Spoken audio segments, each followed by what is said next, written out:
سلامونه، وخت مو په خیر. حکومت وایي د طالبانو له لوري د تبلیغاتو د جریان اداره کول زموږ اړین مسؤلیت دی. د ولسمشر ویان صدیق صدیقي د نیویارک ټایمز هغه ادعا بې اساسه بللې چې افغان حکومت د ملکي تلفاتو په اړه معلومات نه شریکوي. د شمالي وزیرستان کابل خیل قوم د ډیورنډ په کرښه تګ راتګ کې د اسانتیا غوښتنه کړې.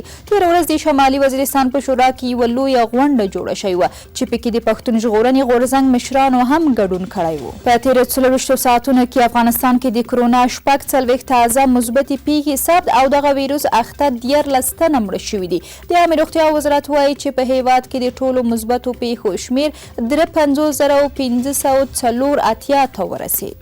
او د ازبکستان وارداتي برېښنا 400 میګاواټو ته زیاته شوه. وړاندې ازبکستان د برېښنا په 5 دستګاوو کې د عارضې رامنځته کېدو له امله افغانستان ته د خپلې برېښنا کچه راټیټه کړې وه.